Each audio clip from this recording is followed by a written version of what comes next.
Israel Gaza में Hamas के सफाई के लाख दावे कर ले, लेकिन गाजा की तरफ से दागा गया एक रॉकेट इजरायली फौज के बड़े बड़े दावों की पोल खोल देता है।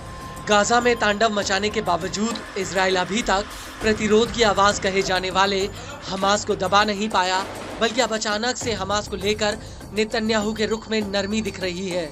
कई मीडिया रिपोर्ट्स में ये बात कही गई है कि इजराइल हमास के साथ बंदूकों की रिहाई को लेकर राजी हो गया है, लेकिन इस सब के बीच हमास के लड़ाके माथे पर कफन बांधकर गाजा की गली गली में आईडीएफ के सैनिकों को मौत के घाट उतार रहे हैं। हमास के लड़ाके आईडीएफ के साथ दो फ्रंट पर मोर्चा संभाले हुए हैं, पहला गाजा के भीतर, दूसरा गाजा के बाहर। और अब इसी कड़ी में हमास ने गाजा के सेडोरोड सेटलमेंट पर एक बड़ा रॉकेट हमला किया है।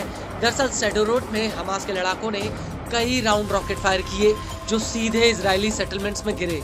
इस हमले को लेकर इजराइल के चैनल 12 का कहना है कि उत्तरी गाजा की तरफ से इजराइल पर 3 रॉकेट फायर किए गए। हालांकि इन हमलों को लेकर आईडीएफ का कहना है कि उसने इन रॉकेटों को इंटरसेप्ट कर लिया था। इसको लेकर सेडोरोड नगरपालिका का कहना है कि एक रॉकेट को इंटरसेप्ट कर लिया गया, जबकि अन्य रॉकेट शहर में आकर गिरा।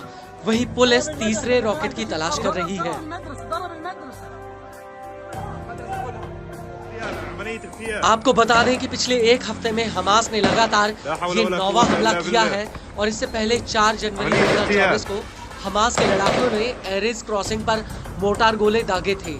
और इस हमले के बीच आपको ये भी बता दें कि इधर गाजा में हमास के लड़ाकों ने आईडीएफ पर हमला कर दिया, उधर दूसरी तरफ कब्जे वाले वेस्ट बैंक में भी हमास के लड़ाकों ने आईडीएफ के ऊपर कहर बरपाया। दरअसल वेस्ट बैंक के केदुमिम सेटलमेंट में ताबड़तोड़ फायरिंग हुई है।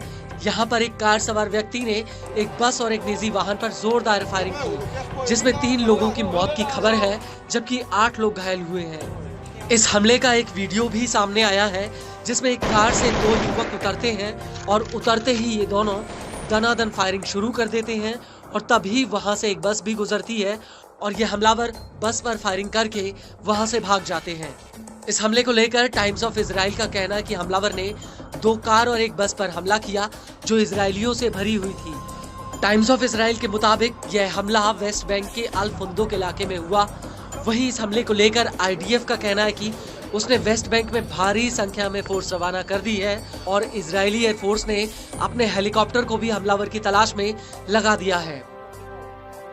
आईडीएफ का कहना है कि यह हमला रूट नंबर 55 पर हुआ, जो वेस्ट बैंक और तेल अवीव को जोड़ने वाला ईस्ट वेस्ट हाईवे है। यह नबलस का बाहरी इलाका है जो कई इजरायली सेटलमेंट्स और फिलिस्तीनी कस्बों से होकर गुजरता है। आईडीएफ के मुताबिक उसने इस पूरे इलाके की घेराबंदी कर दी है।